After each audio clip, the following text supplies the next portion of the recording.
Nintendo podcast. All the fans are like, have they ever opened a chest before in these games? What is this tune? Yeah. What is this fictional Elseworld Zelda opening tune? Hey, what's up, everybody? Stolen. Welcome to another Nintendo podcast. My name is Austin. Yeah, and my name is Matt, and we're coming at you live from two very different places. And this is definitely not live. Definitely not live. But if you're in the room with us, first of all, please reveal yourself. And in which case, that would be live. Listen, we thought it'd be kind of a fun idea. Tomorrow is March 8th, 2018. So we thought, you know what?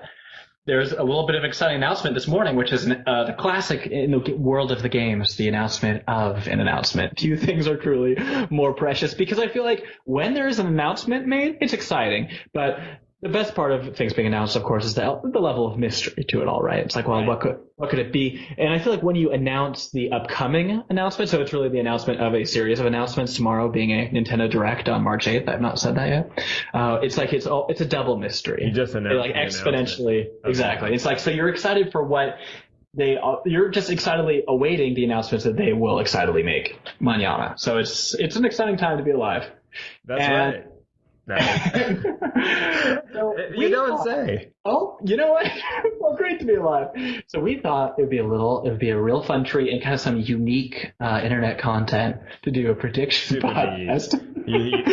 You're only here to hear, folks. When Matt and I started brainstorming the podcast a mere day ago, we thought we want to find a niche that kind of comes at a new angle for the whole Nintendo podcast thing, that kind of brings a new spirit and energy and a fresh take. So we thought, let's kick it off by doing a reaction podcast.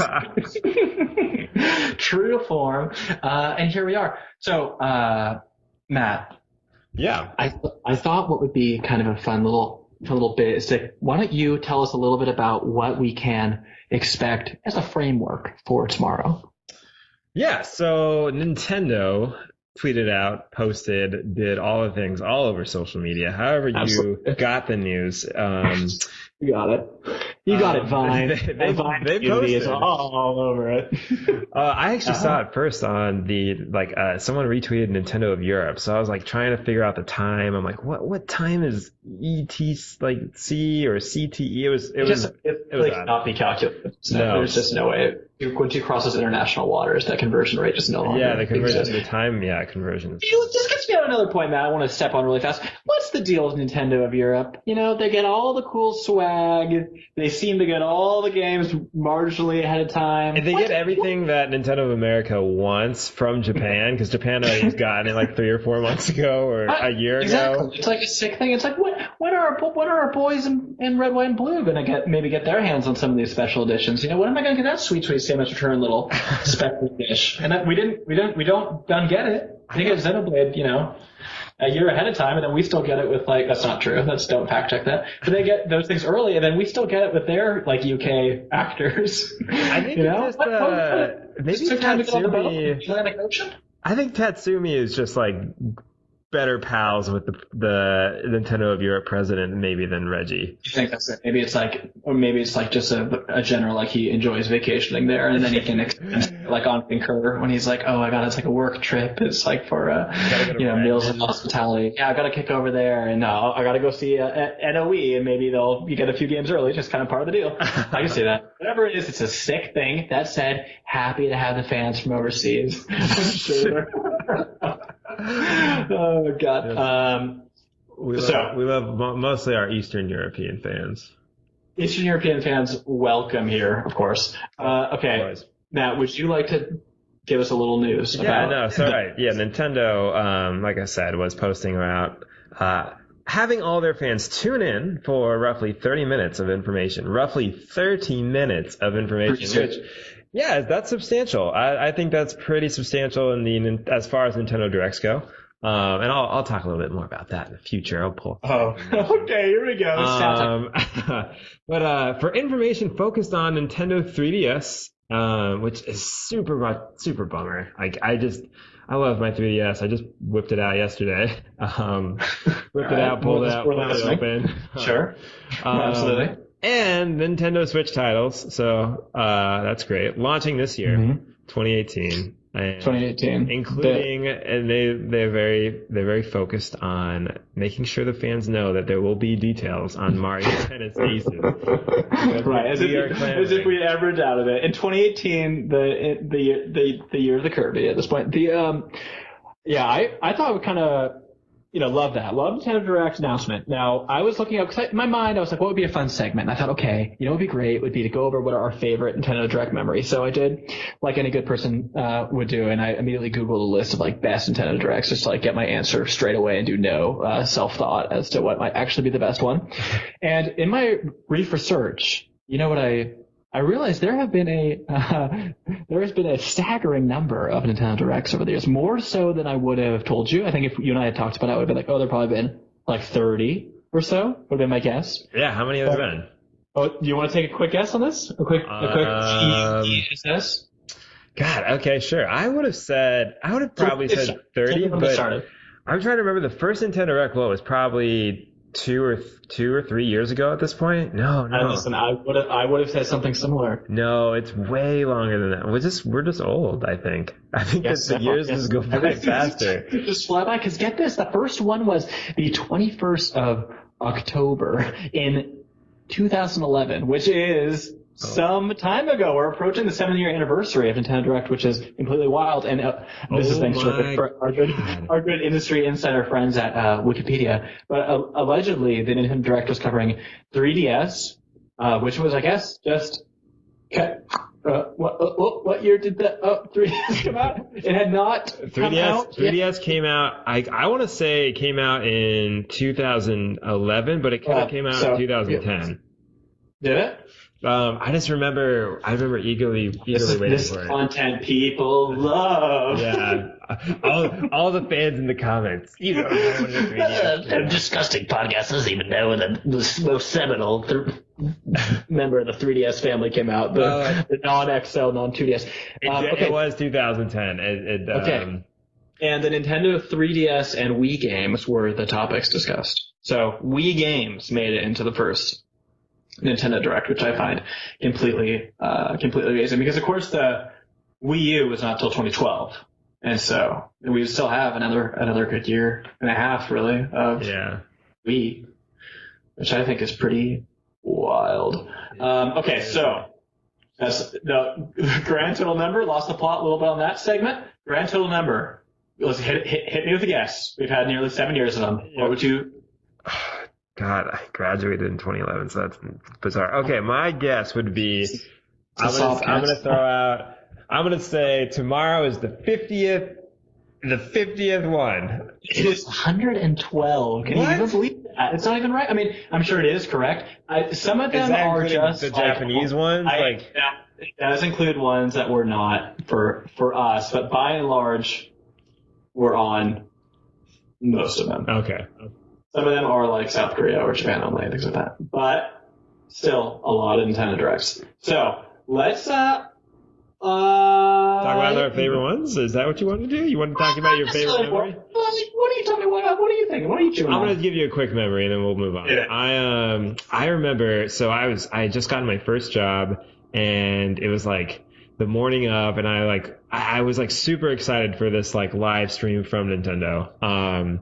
I want to say it was one of the first ones, and I sat in bed, I grabbed a bowl of cereal, and I like just waited. I was like watched the countdown. I think I had like I think Apple TV. Yeah, I think I had an Apple TV or some sort of like Roku-like thing. Oh no, I plugged in my laptop. I plugged my laptop into the back of my TV. These are real dark ages. Not even a streaming device to be had. I wasn't really slumming it. I wasn't even using an HDMI cable. I was using like a composite cable, using like an RF tuner, and you like move the antennae. My earliest memory of it is because, of course, the real-time Nintendo Direct kind of set into the spotlight. That cyber spotlight was when Nintendo announced they would not have an E3 presence anymore, and they'd just be doing Nintendo Directs in lieu of it. And I believe that was 2012 or so, possibly. Right, yeah. And Nintendo's kind of big, drama a little bit, but the in doing, and I think everyone's kind of come to love Nintendo Directs, but I remember at the time, I believe I woke up, to watch it, and Nintendo, like, true to form today, their internet, maybe the infrastructure, not so hot, and so it was, like, crashed constantly. That was, like, they were not ready. It was, like, really hard to stream anything. Streaming things at that point was, we're referring to it as a million years ago, but people were able to stream things back in 2011, but Nintendo would make you guess otherwise because it was a real rocky experience, and I remember, waking up, it was early, I feel like. Yeah. Possibly. And just like, thrilled to watch all these Nintendo announcements come through, but it was like a little bit of a real challenge to get like a stable connection. Well, not much, God bless Nintendo. That's kind of their shtick, and they've held true to it, so you gotta respect that. I'm gonna really fast, a quick high Nintendo Direct or low, because Nintendo Direct, like all things Nintendo, completely unpredictable, right? Who would have thought, but a month ago, the Labo announcements, right? We would have never guessed that for our cardboard Switch accessories. But I predicted that 3 years ago. Okay, my apologies. Check the books clearly. But you really have the lows and the highs. And as far as the ones that stand out as like just a big picture Nintendo Directs that are done well, I feel like are when there's a kind of a large breadth of games that they fly through really rapidly. They did a fun thing previously, where they kind of shoot through the list, or they move kind of panel by panel on these slides, and as you run through just a high density of games and kind of a short, what feels like a non-filler segment. Yeah. Now the low of Nintendo Direct though easily is when they spend a ton of time on a game that no one is interested in. Because I did love the one back before the release of Smash Bros. For Wii U, when it was like 52 or so things you did not know about Smash Bros. 4. Oh yeah, that's so great. Went through all these cool features and had the individial who did the voice. Number 30. Voices. Love that. But then on the low side of that, and I do enjoy the game, the Xenoblade Chronicles 2 has gotten like they had a few Nintendo Directs, as we might recall, and there's these really long, painful Nintendo Directs that were one of them just Xenoblade, and another one was like just sandwiched in the middle. It's like here's 8 minutes of Xenoblade by like the voice actor who does like the grandpa impish character. You're like counting the minutes like there's only 20 minutes left of this. There's only 15 minutes left, and there's still a Xenoblade. Why? You've already spelled out that it's 30 minutes, so it's like a precious lifeblood that I have to cling on to. Each drop of that is a nectar, which I just suckled down. And so the whole thing is going to be a finite amount of time, and you're like, wow, this Xenoblade segment's really, standing the test of time more so than probably anyone talking about the game after it's out. Sad, although I do enjoy it. But it's like those really hurt the most. We love these things, but sometimes, like in classic Nintendo, they're going to get you, and they're going to, and sometimes they're going to break catch a real big wave on that blue ocean, and sometimes you're going to have 30 minutes of Xenoblade and some highly questionable character design in 2018. So that's kind of my experience, highs and lows. Do you have another anecdote you want to share about before we get into the predictions on this? Just in general, like anyone, I love Nintendo Directs. I love getting hyped. I love finding out about them. I even love Nintendo just trolling all the fans like during the last Nintendo Direct. Can I ask you a question on that? What is your perception of Nintendo trolling? Because I obviously call them like they see, like we call me by your name. I do feel like for Nintendo Directs, there's a lot of trolling that goes on with the hype, but then I do wonder, is part of that like intentional trolling, like they're trying to goof with you, or part of it like there's just that general disconnect from things are happening in Nintendo of Japan, making it ever like end of ways like we got to try to spin this and make it fun, like we don't even know really what's coming or what have you, and then what we get is like Chibi Robo on fire with just no explanation. No reference, just like this marquee art of like a burning Chibi Robo. So it's like the question is how much do we think that like all of like Nintendo of America is in on it? No, they're screwed with this, or are they like, hey guys, listen, we got drip feed information, we're trying to keep it fun, like please be excited, please have some level of freakiness for us. I do wonder with them, like I see them as real allies trying to like just keep it relevant and fresh, and especially in the Wii U days when it's a quiet drip feed for so long, like trying to keep that momentum up as best they can with the shoddy tools they're given. But But then it's like now when they're like definitely, things are pretty lit, but then it's just like all these kind of troll-ish posts on their Twitter with no explanation. I'm like, do these jokesters, are they on a high, or is this just classic Nintendo as we've always known them, and they're just kind of just doing, See, I think the fan of me wants to believe that they're on a high, that they're like, yeah, we've got our market back. We've definitely Dark Souls, baby. Yeah. Put on the chibi. Put on the chibi in there. Because we got big old soul. Praise the chibi. It's great. It's just this hilarious little Nintendo icon that you can. I mean, it's just. I thought that was great. That was it. Perfectly represented every fan at that point who was just dying for any sort of Nintendo Direct. And there were rumors about the Direct, and then the chibi came out. Everyone was just like, I have to believe someone in their marketing team just was like, we should do this. It's gonna trust me, guys. Keep the buzz I've been on Reddit.com and I know how to spin this thing up. We're gonna get dankest memes we got out there. It's a We're getting all the bots. Intern who's like, I get absolutely. It. I'm on Reddit all day. Somebody give me the Twitter login for our Nintendo account, because I got some great things to drop. The teens are gonna love it. They're gonna take a break from their Tide Pods and go straight for this cheese. I do question that, but I do love them for it. I think they probably do have some clues to what they're doing, but you know what? Sometimes they don't, because I will say, again, part of the most fun of the announcements is the announcement of the announcement, and it's like, could I really tell you what was in that last real Nintendo Direct we got? Basically, no. I know we have this Mario Tennis game, but only even do I remember we have it because it's been explicitly re-advertised with this Nintendo. I could almost not even tell you anything else that was in the last one. Yeah. I mean, since then, on the Bayonetta. Yeah, I was going to say the Bayonetta. I don't think she was in it. I don't think Bayonetta showed up for that last one. What, for the last Nintendo Direct?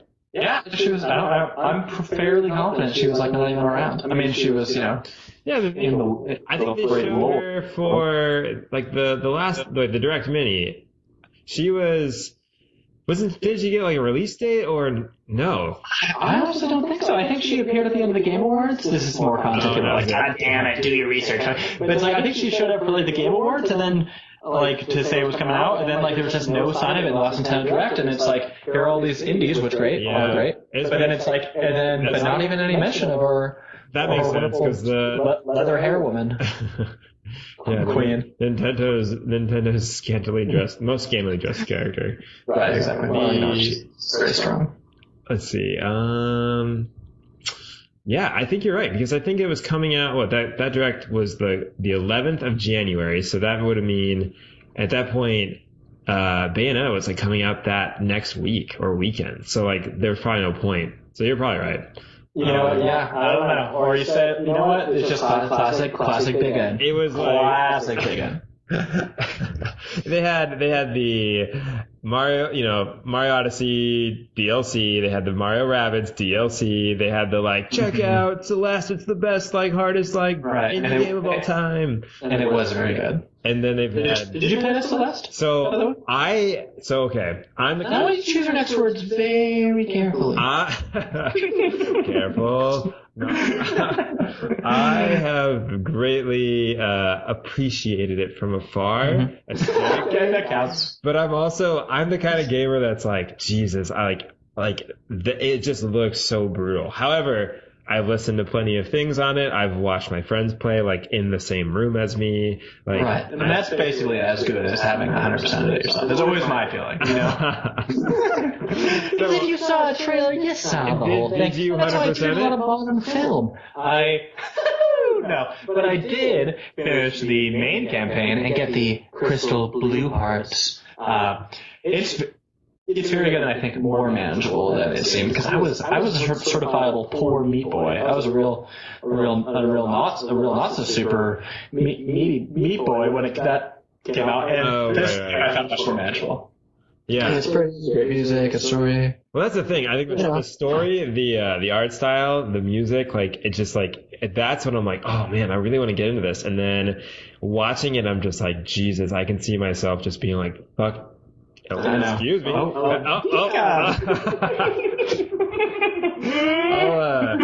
That pent-up Celeste rage for having not played it, which I respect. No, I know. You really should check them out. Okay, wait, we gotta get back on. Yeah, so Nintendo Direct. So let's switch over. So we are going to talk about tomorrow's Nintendo Direct, which is It's happening, I think, 2:00 Pacific time. So your time. For the boys and girls of the West Coast. Yeah, west of I guess West. the Rockies. And the Mississippi. I mean, not that you almost. So 2 for you, 4:00 for me. I hate that, but that's another thing. Time zones. What's the deal? Yeah.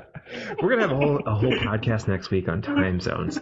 We've really uncovered some shit about it. I mean, some people I say just put the whole world on one clock and just deal with it, And by the way, it's all gonna be based, of course, on the West Coast PST, PET time zone. But everyone else just adjust. If you wake up and it's and it's light out because you woke up 2 p.m. and it's completely dark outside. It's fine. Deal with it. You little me, call me. Don't worry. You go to school at 2 a.m. That's how it works.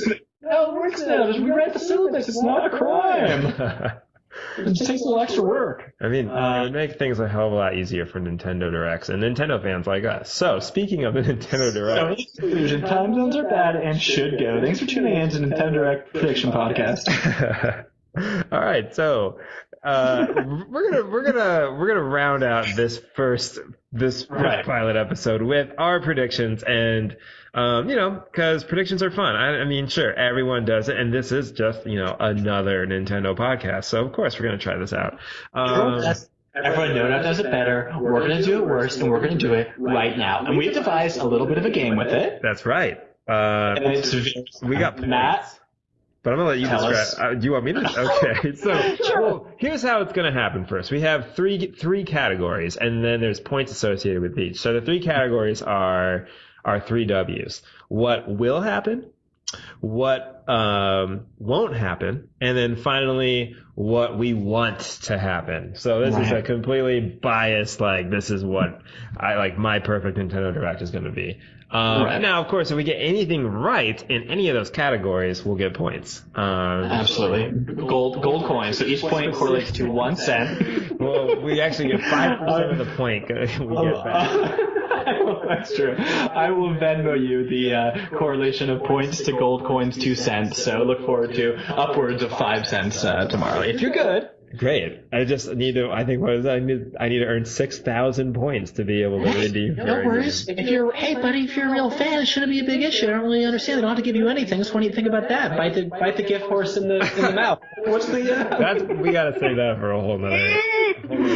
Oh boy. All right. So starting out, why don't you get started? We're in the will happen, will actually happen category. So, you give one, I will give one. Okay, so for the scoring, each one of the correct predictions based on tomorrow is going to be worth 1 point. Okay. And if it's half correct, we'll do half point. This is not a scientific system, although it will be put through a rigorous algorithm to determine who the victor is. And as such, it'll probably be a little bit of learning and iterative process on what is appropriate for the scoring. But, okay, so what will happen, just take it to the bank. Obviously, we know Mario Tennis is going to happen, so we're not going to count that. No, not going to count that. Yep, no, Mario Aces. My prediction is Mario Tennis Aces. Of course, it's shown, but then also we're going to get a release date, and wait for it. I'm going to say the release date is before June 2018. So imminently.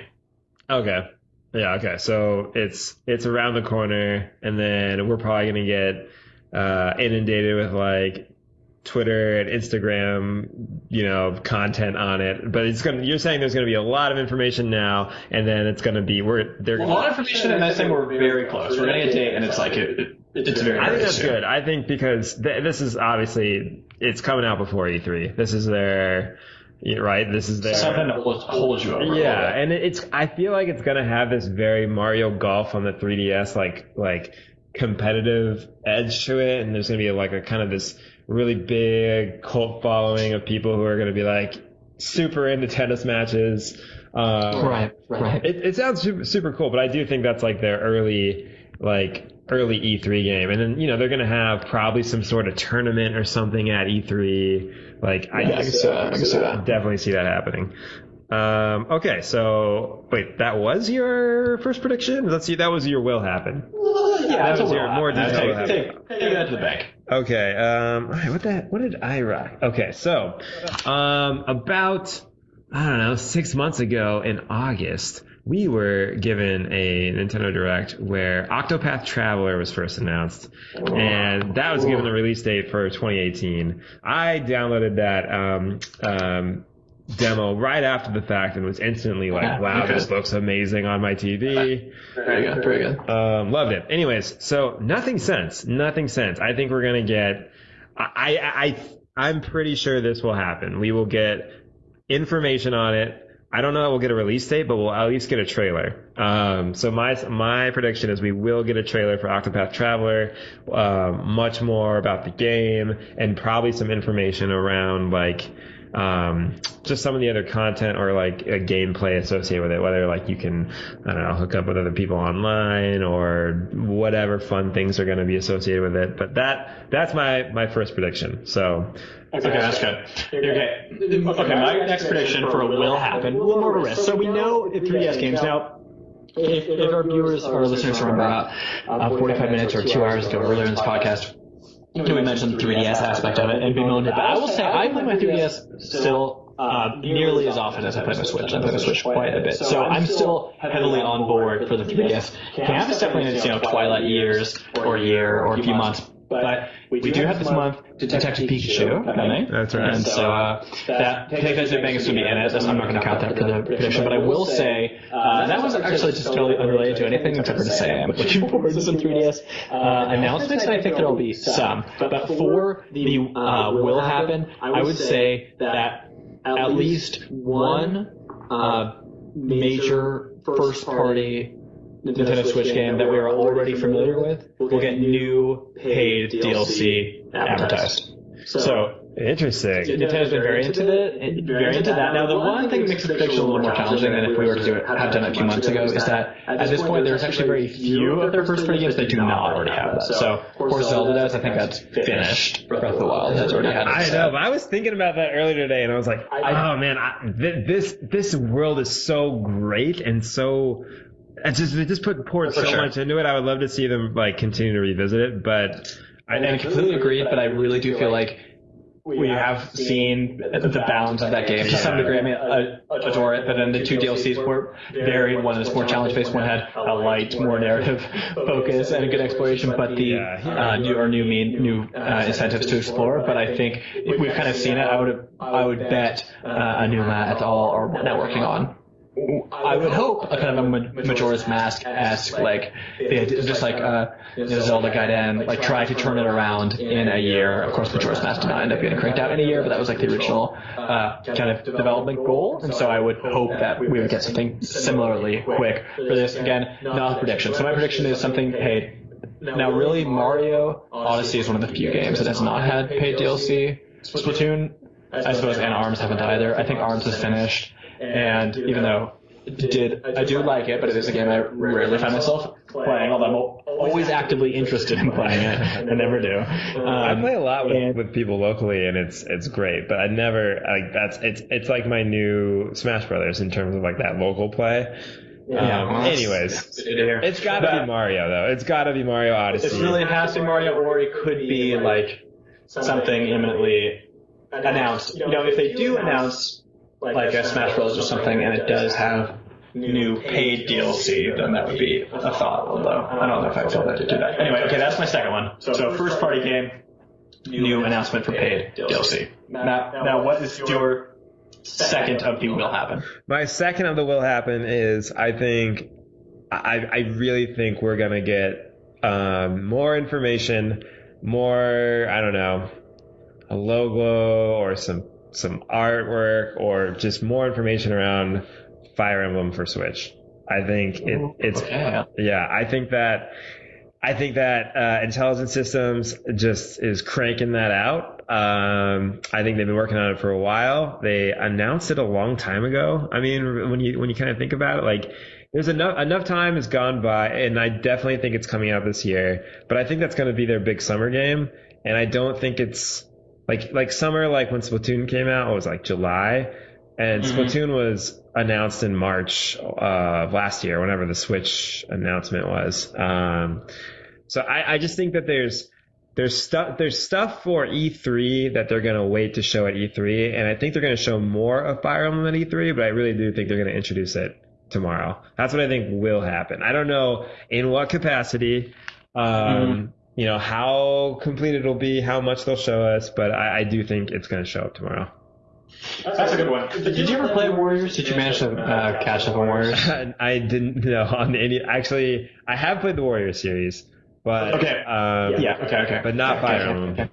Okay, honestly, you should check it out for sure, because I played begrudgingly all of Hyrule Warriors and did beat it because I have beaten every Zelda game, and it was like one of them where I'm like, I must finish it. I'm not beating the CDI games, but all the other ones, and so I did, and I was like, really some work to get through. I would say strong recommendation. With the caveat of it's a Warriors game, so if you go in with that mindset, it's a strong recommendation for Fire Emblem Warriors. It looks good and plays really well, and it has all the fun characters and all these little fun accoutrements that feel as if you're playing a Fire Emblem game, whether it be the sound effects or the menu design or the way in which you place characters around a grid even and assign them to different locations with the weapon triangle. It's actually very fun, so I would truly recommend checking it out. Yeah, I was watching the trailer like a couple of days ago, and I was like, this actually looks pretty interesting. If you play some of the DLC come out soon, it's gonna have that Tarja or however I say that waifu of my name, Tarja, the Black Mage character from Fire Emblem Awakening, the kind of catch, maybe a little kind of naughty witch character. She's gonna be in it. We already got handsome boy Crom and Robin and Lucina, all the conquest and it's really a lot of all the Fates characters and the Awakening characters, but truly actually is very well done. I would be interested to see what a real, of course, Fire Emblem game, and it's got to be happening. Yeah. That's gonna be awesome, and I think it's gonna. My hope is that it's like an awakening for the Switch.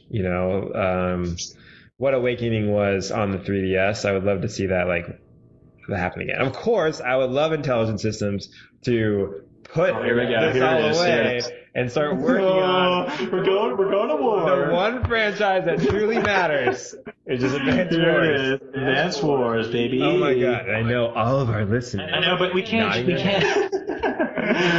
They should work on the one series that really matters, the Battalion Wars. Hey, I spent a lot of hours on Battalion Wars. Well, you know what? You and you alone, buddy. You can't get those back. Yep. You can give those to St. Peter at the pearly gates. He's going to throw them right back in your face and say, you wasted your time on this? But I know, I would love that too. I really think it might just be a matter of they probably, the equation, what do you have the scientists sit down in their laboratory and they're like, okay, what type of just delicious concoction can we, because they're also not like scientists in maybe a sterile lab environment, but these are kind of flavor scientists, they get together in this lab and they try to put together these concoctions to make something truly delectable. And when they're doing that for a Nintendo game, they're like, okay, we gotta have the gameplay, sure, colors, of course, but then and then what characters can we have fans constantly ship together, and then have that really live it out when they marry and then have children. And I think the obvious answer was Fire Emblem. I don't think it's as easy when it's how do you mate the tank unit with the infantry unit, because I'm sure they can do it, and I support them finding that mutual love with one another. But it's I think that is truly the hang up is there are fewer characters, are the COs. Well, that's what Wargroove is doing now, which we can totally get into in another podcast. But there's definitely elements that they can introduce to to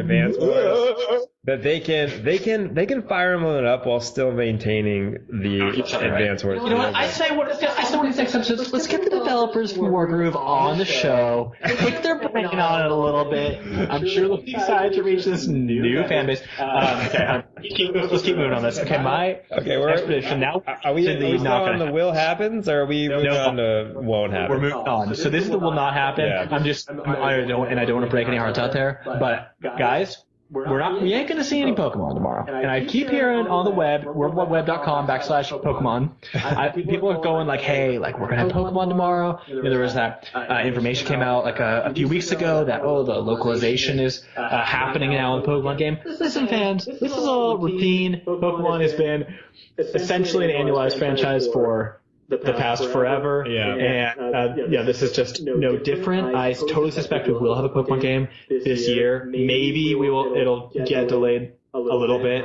for the Switch conversion, although I'm under the impression that most of the models they've done for like Sun and Moon, which were terrific, are only like high res models. They just pare down for the 3DS. So I think they're probably pretty close to I'm sure a lot of that legwork was already done. I have heard about, not from an inside source, of course, just from, again, internet.com, that it's going to be localized now. So I think a lot of people are expecting, it'll be there, but there are two reasons why it's not going to be there. One, if it were to come out, it would come out in the fall, and Nintendo Directs almost always are only forward-looking by about 3 months. Right. So I think that's the most obvious reason. Number two, as a lot of people forget, but Pokemon is owned by has three papas. Mother or two mothers and one father, which is Nintendo Game Freak and Creatures Inc. And so between the three of them, they all have like a share or a right in the company. And so as such, I don't think Nintendo's going to get the privilege of ruling them in. I'm confident that Game Freak and Creatures want to see it stand on its own, because when we have gotten substantial Pokemon news out of a Direct, they've almost always been exclusively Pokemon. Yeah. Like there haven't been a lot of words it's Pokemon. They would totally take over it would cast a large shadow over the rest of the Direct. I feel like there's not enough time, and why talk about it now? Why wouldn't you want that to be your big E3 reveal, Sure. So I'm just taking it down. I keep reading up. I see a lot of bingo cards out there, and trust me, I love BINGO, but it is not something I think is practical for this one. So I want everyone to stop tweeting me, to stop adding me on that. JK, no one ever has done that. Okay, Matt?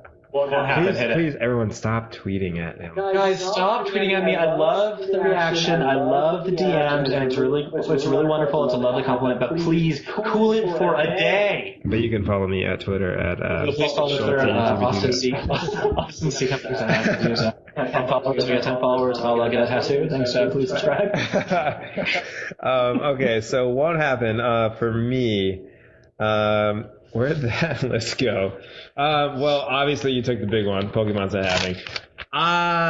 This pains me to say this, but Animal Crossing Switch will not be mentioned. Sorry, Isabel. The town's closed. Yep.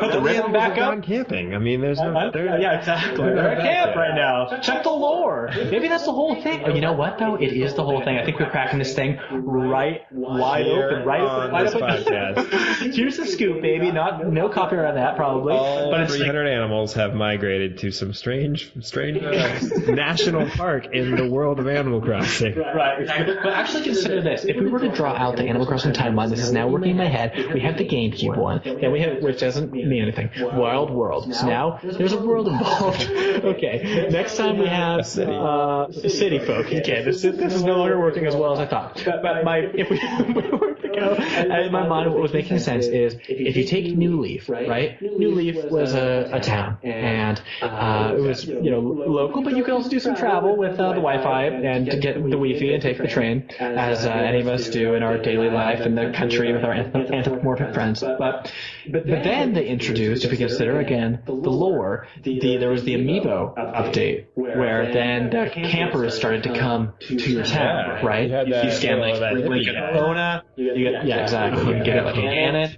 Right. So those are happening. So then introduce the RVs. Now the next one, hey, when you have an RV, what do you go to? You camp, dummies. So next up we get Pocket Camp, okay? So now the question is, where do you go after camping? That should be our best clue as to what the next Animal Crossing game will be. Oh, you see what it's Animal Crossing Road Trip. It's where you Animal Crossing, go home and take like a long warm bath and just kind of relax for a while because you really put yourself out there. It could be Animal Crossing hitchhike. Yeah, exactly. I love that. Animal Crossing short part-time job to pay for gas. But it would. Animal Crossing goes to college. you find many jobs around campus. Work study, the retail off campus, the coffee shop. The cafeteria on campus. You work in like a lot of dishwashing. The front desk of your residence hall. Right. Be a tour leader and Oh no, that's it. Animal Crossing residence hall. Boom. Oh god, I can even imagine. Actually, that would be a kind of a fascinating. It's a great idea. Because you could actually walk through like all the doors and each like the rooms are right there. That's a great phone. That's the next phone app for Animal Crossing. Is You can check out everyone's room, but the odd thing is you have to live with another person. So you half the grid is yours, half the grid is the other person. You might have to mediate. You get randomly matched up over Wi-Fi, and you cannot do anything about it. Like, it's just the way it is. You could write an email to Nintendo and say, hey, I would really like it if we could kind of mix it up. Like, they seem nice, but it's just not really working, so if you would please separate us out. And it's totally the impetus is on Nintendo to actually make good on it. Otherwise, it's like, you just never hear back, or you do, and they're like, listen, we love your enthusiasm for Animal Crossing dorm life, but the reality is right now that this is the pairing, and if we find an opening in another hall, we'll let you know. But as of now, this is the way it's going to be. Really so this is most suitable for your animal development. Can you actually imagine what a wonderful idea? And I love the half grid idea, which is you get to see like Tom Nook is the director of the hall, and then like his nephews or whatever are like the RAs on the floor. Isabel's an RA. She's like the head RA. Tom Nook's like barely there. And like he's like probably there. But everyone's like, what's the deal? And they're like, he lives in this building with us. And like nobody like totally wrapped their mind there. It's like, how old is Tom Nook? It's just like Tortimer's like the resident like faculty in residence or something. Right. Exactly. He comes in and he's like, things are going great, and then it kind of like disappears again. He's there for the fall launch. You never see him again. I love that idea. Also, like when you're playing Animal Crossing and you have to like walk from person's house to house, you're like trying to go see that. I want to go see that rooster with the helmet on, or it's like I want to go back and see that adorable little sheep with a sweater, and it's like I have to like go hoof it from point A to point B. It's like the town. Really, the excitement of the town is like the characters, like what they bring to the vibrancy of the life, more so than like kind of the low poly tree and like lake and things like that. And like what's in their house, what's their little vocal quirk. But those are the interesting things. So it's like you put them all in a dorm, you get that kind of straight shot, straight injection. You go room to room, and you're right there. You immediately walk in you walk in, and then they're being loud. And you knock on the door, and you like gotta wait like a while. One of them opens the door like halfway, and they're like, you can't come in. And like, you got like all the animals that are always too loud in the hallway. They're always playing their instruments or sports in the hall. And you're like, can you imagine walking in a room and there's just like the little animojis of like the like pissed off like red thing of like every one clouds are coming out of their heads like right. If you try to talk to one of them, they're like, I cannot tell you. They're like, I guess they'd say like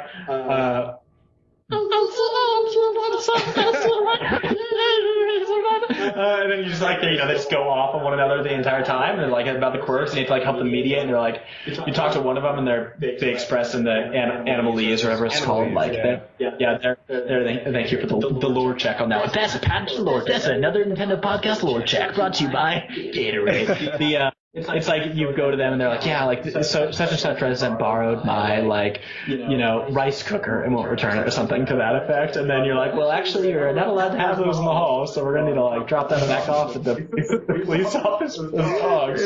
Yeah, it's just the dump, but in like the residence hall. It's like a section of the first floor. Like, I'm sorry with the rice cooker, but it is against policy, so let's get that. Let's get the popcorn maker. Let's get it out of here. That's a fire drill waiting to happen. Oh Jesus. So we're gonna save that that for another episode. All about Animal Crossing Dorm Life. I'm there. Animal Crossing Dorm Life. Look for on store shelves. Hopefully never. Okay, what else? It's your turn. You've got one more will not. Okay, one more never. Let's start bringing it on home. Okay, my next never prediction. So we already Pokemon, Animal Crossing, not going to be there. Another one, and I would love it if it were there. And I do, part of me does think there's like a slight chance, but I'm going to have to kill it here. I think Smash Bros. Is not happening. In the same vein as talking about Pokemon, Smash Bros. Is going to come up. I think it's going to come out that evening. Now, because here's the thing. Because Nintendo, they don't do the orthodox announcements for E3, but I do think they have enough foresight that a Smash Bros. Announcement is such an easy win for them. I feel fairly confident it's just going to be Smash for Switch, hopefully a combination of the 3DS and Wii U stages and the better single-player mode that was in the 3DS one. And, combine trophies and then perhaps Springman, Ripping Girl, and the male and female inklings. Like, I think that would be awesome. Oh yeah.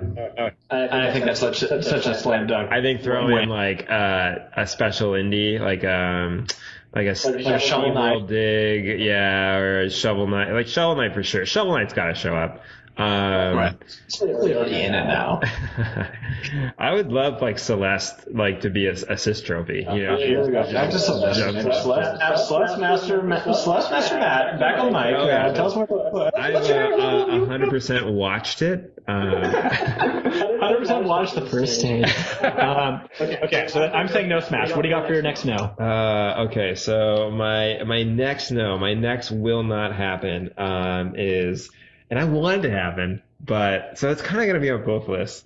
I don't think we're ever going to hear about Pikmin 4. Like what? Like the game that was supposed to be done years ago. Didn't Miyamoto say it was like going to happen on Wii U or something? It was done on Wii U. Like I have to believe that they were like, it's ready to go, and then.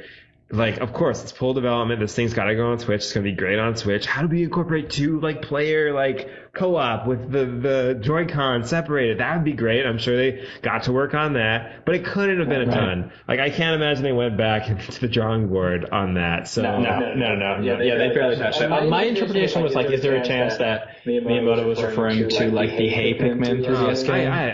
I can't. I want to say which was cute, but he totally could have been. Did you check that out, by the way? It's kind of cute. But it's very simple. I definitely followed it all the way up to the release. There honestly was a point where next to Metroid, I just didn't.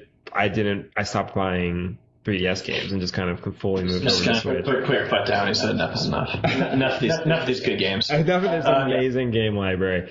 I am actually borrowing Shadows of Valentia. You were talking to me about that. I don't know when a year? I guess a year ago. Yeah, it's been a year. Anyways, time flies. Does it fly? All right. Back to time. Let's talk about all that time zones. Okay, so none of that. Okay, now it's our last pie in the sky. So this is the last the third dub. Bring us home. Okay, bringing us on home. So honestly, originally it was going to be Fire Emblem, which I think is I'm less optimistic about, as it seems you are. But I think what I would love to see happen, but I think it is unlikely, but we're just going to put it on there anyway, is a real trailer for Metroid. I just think, honestly, if I had a little more foresight, I would have put not going to happen Metroid and then would be pie in the sky as Smash, frankly. In fact, let's just switch it around. Let's just do that for the sake of closing this out. Because I think Metroid, even though we've had an announcement of it already, so we know it will exist, every indication is that there's been nothing done on that game so far. And I feel like that is, they maybe even just locked down who the developer is. And that teaser trailer was 90% a Metroid Prime 3 teaser trailer when we saw it. The logo's barely altered. I think that game is nowhere, and I don't think we're definitely not going to see it this year. So I'm going to put that as a no Metroid Prime 4. And then pie in the sky, I guess I'm going to say it's Smash for Switch. Yeah, I think that's good. I think that's a good one. So it's kind of funny.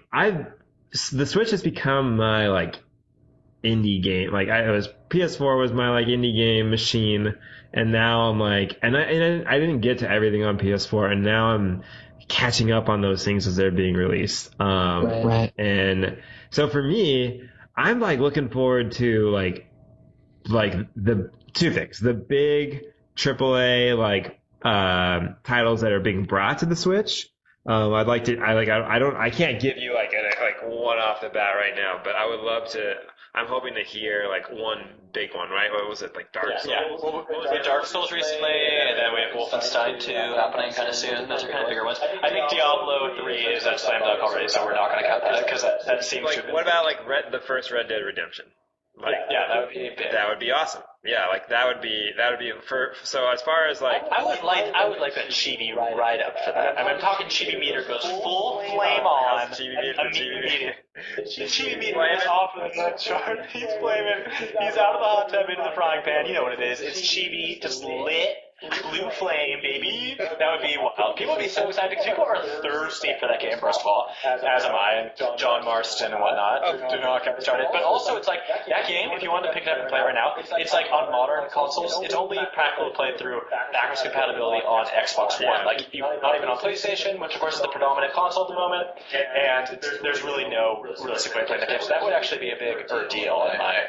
Yeah, I think that'd be huge, and everyone would opt to be like, hell yeah, I'm gonna play Red Dead on the handheld in my bed or wherever I go. Red Dead there, Red Dead on the bars. That's how the rhyme goes. Yes. Just came up with that, I'm sure. Red Dead there, Red Dead on the back of a horse. Classic Seussical. And then the other thing I was going to say was I really want like a big Nindies update. I want to hear what obviously I want to know. I think that's going to happen. Yeah, I think there's going to be a section where it's going to be like, this is like, here are the big Nindies coming, like the new stuff we see coming out this summer. But I don't know, I just really have enjoyed, like for me that's what has been like the driving force of the Switch. You know, of course, riding the coattails of Mario and Zelda, and Splatoon. But my final big want would be some actual like paid DLC for Splatoon. Haven't brought up Splatoon a lot. You and I play Splatoon. We like Splatoon. We're Squid Kids. Arena? Oh, absolutely. Squid Kids. Yeah, sometimes I'm a squid now, sometimes I'm a kid now, most times squid. Yeah, we go back and forth, but I don't know what it would be. Like, I genuinely enjoyed the story in the first one and the second one.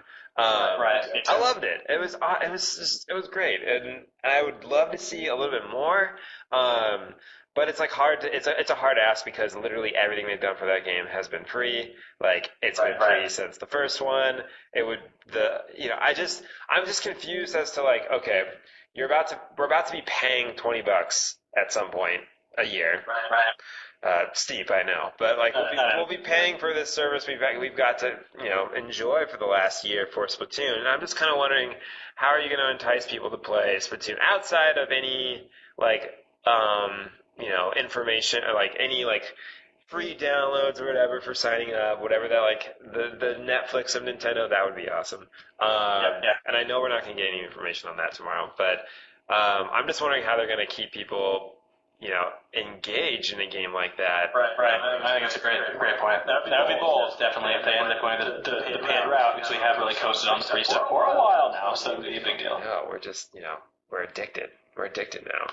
And we're just do you think the service is gonna really get any better? I feel like the online service is like how it works, how it runs, like the lag. I think everything's fine. It works well, so it's not like paying $20 is gonna make it suddenly better. I don't know. Yeah, we got a whole thing that I guess will be a whole thing to parse through on a later cast. I have a lot of thoughts on that. Right. So I guess that wraps up our www.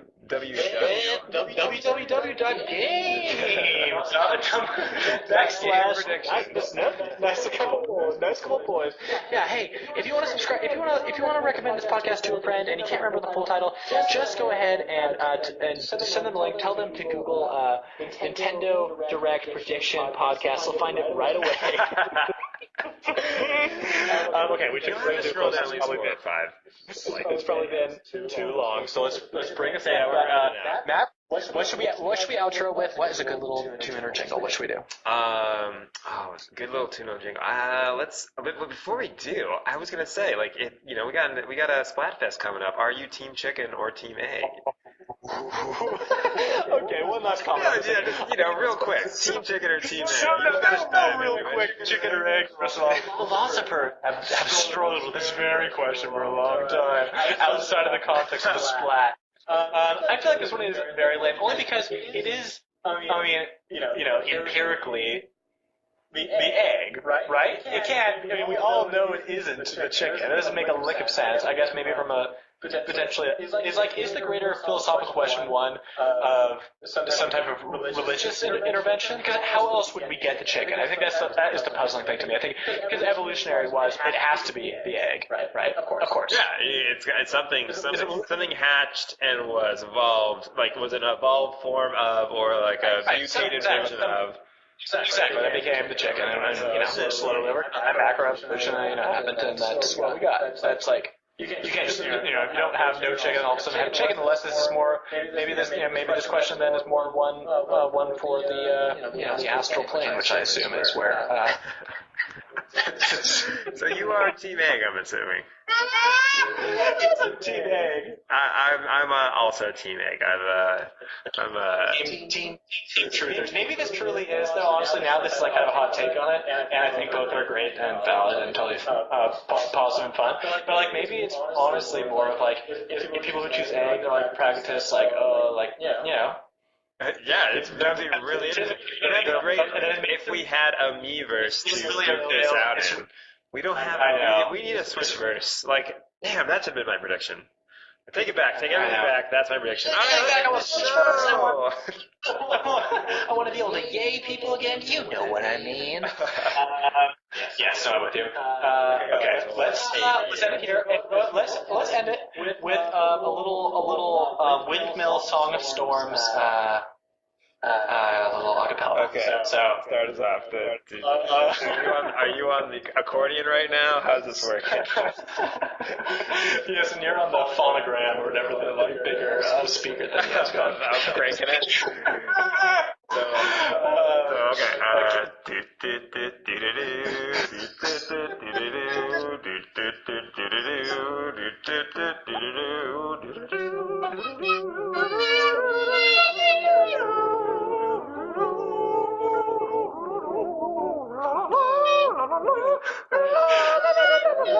Business podcast over.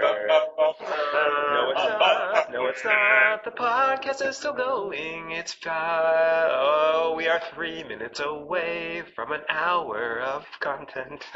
I mean, that's what we gotta just kind of stretch it out, people. Because here's the thing: advertisers want to see that full hour. They want to see that 60-min hundo. Don't think about it. That's what. How do we have Casper on this thing? Where's our blue apron? Where's our spawn? Hashtag ad. You know what? That's true. So we just, I guess we'll just, I think we just draw it out. Okay, next time, an hour. When we talk about this tomorrow, when we're back in your feeds, JK, no RSS feed yet, but when we're back in your feeds tomorrow for the results of the predictions. Thanks for tuning in, and play safe out there.